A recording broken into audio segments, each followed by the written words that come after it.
What's up, everybody? So it is currently 12 o'clock in the morning, and instead of sleeping, I'm sitting on my bedroom floor making this video because I just have to. Everything that's going on in the world right now, that has been going on in the world since pretty much the start of 2020, has really just thrown me for a loop, and I've been feeling a lot of things about, coronavirus and everything political that's happening. And then because of that, I was kind of just staying quiet, keeping to myself, and dealing with everything that I was having to deal with about how everything was making me feel. And then everything going on with the Black Lives Matter and stuff, it's really motivated me to come on here and tell my story, because I feel like a lot of people on YouTube, specifically African American, have started making videos explaining how racism has impacted them and how they feel about everything going on in the world. And so as much as I would like to I kind of stay silent on certain issues involving politics, because I don't like talking about politics because it makes me mad. But this is just one of those things where it's like, I need to talk about it and I need to tell my story, because I feel like any little bit helps. And with everything going on right now, the last thing we need is silence, and the last thing we need is people not saying how they feel. And so that's why I'm here, and that's why I'm making this video. It's difficult to tell how racism has impacted me specifically, because obviously, for those who haven't seen any of my videos, I have Asperger's syndrome, a mild form of autism, really like social isolation and not really dealing with people. And so I feel like most of my awkward childhood experiences and most of like the experiences where I was really lonely, I've always assumed that it was because of that why people would treat me differently, because of my Asperger's syndrome. And it wasn't until about maybe the beginning of last year that I started to really think about how my race has impacted experiences that I've gone through. And I don't know, for me, I've never really been made fun of to my face for specifically being black. I've never had that happen. It's mostly just like, if I'm in the room and I'm the only black person in the room, I'm very much aware of the fact that I'm the only black person in the room. And that's not something that's like an awkwardness or an uncomfortableness that never really goes away. Like, I'm 23 years old, and there are some days where I'll go to work and I'll be the only black person on shift. I'll be the only black person at work that day, and it's not necessarily that I feel like people are making fun of me or they think of me as less than them. It's not necessarily that. It's just it makes me feel different, because being black comes with a certain background and a certain history and a certain story that you're very much aware of. And when you're the only person in the room with that story, you feel it and you know it. And so that it's always been not necessarily like a bad thing. I'm at the point in my life where I really genuinely love who I am, and that love does come with being black. I love being black. I'm so proud of my culture, but that love isn't something that's always been there. I've never really been ashamed of being black. It's mostly when I think about what I want to do with my life and the success that I want to have, I fear that the color of my skin specifically will stop me from having that. And I don't want it to, and I hope that it doesn't. But till this day, I've already seen instances where, because, obviously, I've never been specifically told this, but there will be times where, I would apply for a job to check on my application status. They would just look at me, and they would never call me back. Like, I literally walk in the building just to say, hey, I applied for a job. I just want to let you guys know. Please be sure to call me. Da da da da. Like, I wouldn't tell you anything. It wasn't like it was an interview. Like, you don't know anything about me. There's absolutely no reason why you wouldn't call me back for an interview, because it's not like you really have any information to go off of. You know what I mean? So stuff like that, it's kind of just, you know it in your heart when people look at you and they see the color of your skin and they think that you're different. Like, it's just always been very obvious. And so I feel like, you know, obviously I'm not the only person who's experienced this. Black people experience this constantly. Like, we constantly feel different and ostracized and like we're a part of our own club, which is a wonderful and great thing. You know, Black Lives Matter, this and that, black and proud. That it's a wonderful thing to have that.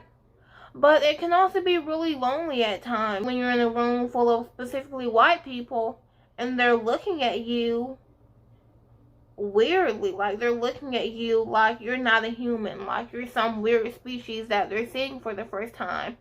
And in school, it would make me uncomfortable. The teacher, I needed to go to the bathroom, and I would go to the bathroom and just sit there. It was awkward for me to sit in a classroom with people who don't know anything about me, first of all, because they never talked to me or started conversations with me. And, you know, it might be because of the Asperger's, it might be because of the fact that I'm black, I don't know. But when they're looking at you like you're not the same thing that they are, like you're not a human being, that does stuff for your insecurities and your self-esteem. Now, with everything that's going on in the world and all the protests that have started because of George Floyd's death, it's really opened up a huge debate between not just black people, but black people, white people, Hispanics, Asian, people all over the world. And it's something that people are talking about now and people are coming out about. And I'm glad and I'm so proud of it. But at the same time, it makes me feel bad and it makes me feel ashamed for not having spoken up about it sooner. What happened to George Floyd was awful.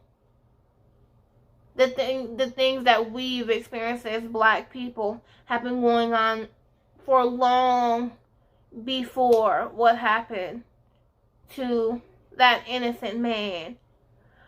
So why does it take something so severe to get people to fight for something that should just be naturally given? Like, I don't talk about this with people, and I don't really, like I said, I don't really talk about politics and the serious stuff that goes on in the world, because I like to remain positive. I don't like to focus on negative stuff. So because of that, I never talk to people about the fact that every time I'm driving in my car and the police is casually driving behind me, I get anxious. I don't talk about the fact that my heart starts beating faster. I don't talk about the fact that I'm very much aware of how horribly this situation could end. I don't talk about the fact that when I'm in a room and I'm the only black person in the room, I feel uncomfortable and I feel lonely and I feel like I'm pretty much sitting in the room by myself because people are looking at me and they're seeing something different.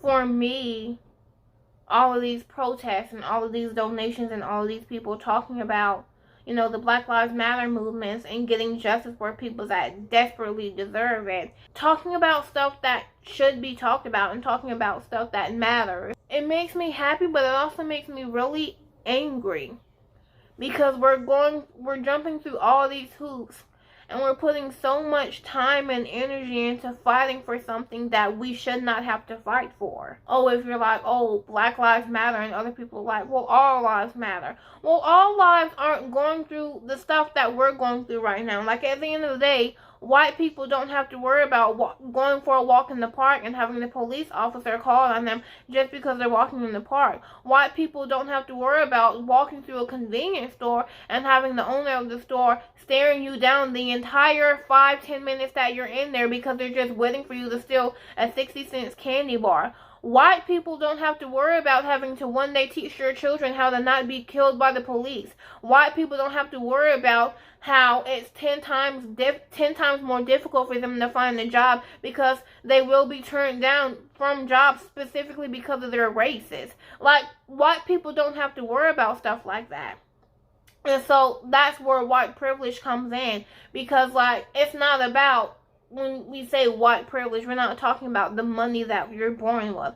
We're talking about the freedom that you're born with. We're talking about the fact that you can live your life every single day without having to worry about basic stuff that you shouldn't have to worry about. There are other races other than just black people and white people, but with everything going on in the world, I think it's pretty understandable why I'm mainly talking about black people and white people. But like, as a white person, when you hear about George Floyd and Breonna Taylor and all those other innocent people that lost their lives in unnecessary situations, you're looking at that and you might feel angry, you might feel hurt, you might feel upset. When I look at that situation, I'm seeing myself, because I know that at the end of the day that could have been me, and the only reason that it wasn't is because of, you know, situations and random circumstances. But the same way people view those people is the same way they could have viewed me. So when I read these stories, which I still can't bring myself to watch the full video of what happened to George Floyd, because like, that kind of stuff, it gives me anxiety. And with everything that's been going on in the world recently, I've gotten so much anxiety and so much borderline depression over everything that's been going on since the beginning of the year. So I haven't allowed myself to watch the full video, because I know the kind of headspace that I'll be in because of that. But you don't need to. It's one of those things, like, when people tell me what happened to him, you don't need to watch the full video to know that it's true. It's not one of those things where you need proof on. All you need to do is look on the news and read about all those constant stories about how it happened to other people. I have a 12-year-old brother, and when I read these news stories about black men being shot down by police officers for no reason, I automatically picture him. And so that's why all of this is really important to me, because I want him, by the time he's old enough to understand stuff like this and experience stuff like this, I want him to be a part of a different world. And I'm hoping that everything that we're doing right now makes a difference. I think of myself as an overall happy, positive person. Like, I try to see the good in everything and try to think positive. But I feel like, for me, even with me being this happy person and this positive person, there are certain things that I've never really seen as changeable. Like, when I think about racism and the way certain people view me because of the color of my skin, I don't really think that'll ever change. Like, you can't, when someone's homophobic, you can't, like, that's just something that will always be there, unfortunately. Like, I don't think we'll ever live in a world where every single person on the planet is 100% okay with gay marriage. So we'll never live in a world where every person on the planet is 100% okay with, like, black people and white people and everybody's equal. Like, there's just certain things that I personally don't think will change. I hope it does, and I want it to. And when I say that, I want nothing more than to be proven wrong. But at this point, we're trying, we're doing our best, and we're trying our damnedest to make the world a better place for ourselves and for the next generation. When I grow up and I have kids one day, I pray that they don't have to deal with the stuff that we deal with, because it's not, I can only imagine how difficult it is to get a phone call saying that your son died by the police, even though he was 100% cooperating after he was pulled over for unnecessary reasons. Like, I can't imagine what it's like to get that phone call, and I don't ever want to have to get that phone call. a lot of people are saying how with the coronavirus going on, with COVID-19 and everything, that we shouldn't be doing these protests and we're putting everyone's health at risk and we're risking ourselves and we're risking other people. And it's like, here's my stance on it. We are in the middle of a pandemic and we will be for the unforeseeable future. There are certain things that can't wait for the unforeseeable future. And I feel like the same way people decide to go out to dinner knowing that the virus is out there and they make exceptions for that, and that's okay, and you find ways around that and you find ways to do that while still protecting yourself. I feel like we can do the same thing while fighting for our rights. It makes me so mad when people say, oh my goodness, that's so selfish, like you're standing out there protesting. And it's the same people that say that still go to the park, that still go shopping, that still go out to dinner. Like, it's the same people that manage to do all, like, they don't care about the coronavirus when it comes to random shit that's not even necessary. But when we're doing something that is 100% necessary and 100% has to be done, now all of a sudden the coronavirus is a big deal to you. Now all of a sudden we should stop doing everything that we're doing. Now all of a sudden Black lives don't matter because a pandemic is going around. I feel like it's a cop-out. Even if we weren't dealing with COVID-19 right now, everyone would find something else to say about why these protests shouldn't be happening. Even if it weren't for COVID-19 right now, people would still find something to say about protests and the Black Lives Matter movements and everything that's going on. People would still find some way to turn this into a negative, to find some way into, oh, well, this can wait, it's not a big deal. Like you say, oh, it can wait. We have been waiting. We've been waiting for 50, 60 years and even longer than that to earn the basic rights that other people are born with. And for me, as a Black woman who feels anxiety every time she's driving in her car and the police officer is driving behind her, doesn't even have his lights on, is not giving me any signals that he's after me, but I still feel anxiety because I know that although it might be a small chance, there's still a chance that I could lose my life in this situation. I personally feel like I'm more likely to die because of discrimination against my race than I am to die because of COVID-19. Like, that's just how I feel about it. Like, I feel like, you know, the coronavirus isn't the only thing that's killing people in the world. But people want us to make that our number one priority, which it is important, and you should still obviously protect yourself and do everything that you're supposed to be doing, but you can't put everything on hold because of the virus. You can't, like, there are certain things that need to be done, and fighting for Black rights and fighting for the rights to Black people, for Black people to be treated the way that we deserve to be treated, that's worth fighting for to me. And it's worth fighting for even in a time like this. It's one of those things, like, as I have gotten older and I'm 23 now, like, I've always thought of, like, the way my parents feel and my grandparents feel when you're in certain situations and people, you know, treat you a certain way and they act a certain way, and my parents would always be hint to the fact that like that's going on because of the fact that they're Black, and I would always be like, you don't know that, that's not necessarily true, which is not necessarily true, but I feel like as you get older, you start to realize that racism, it exists. There's more racism going on in the world than you think about when you're a child. Like, that's something you realize as you get older. That's why I'm glad that the Black Lives Matter movement, people all over the world are finally taking a stance against something that hasn't been right for decades. Like, for me, it makes me proud and it makes me happy. Just everything that's been going on in the world for the past few months is really, like, hitting me hard, and I've been dealing with a lot. But we'll talk more about that next week, because I just wanted to make this video specifically about the racism that's going on in the world and my thoughts on everything and my thoughts on the Black Lives Matter movement, because I feel like, you know, donating in helping organizations out obviously helps, which of course I'm going to leave down several links to where you can go and donate and ways that you can help the Black Lives Matter movement. It helps to come out and make videos like these about people sharing their experiences with racism. And you don't even have to be a black person to do this, obviously. Like just making videos, if you have a YouTube channel or stuff like that, making videos about how this whole situation has affected you and what you're doing to actively make a change. Being silently outraged isn't enough anymore.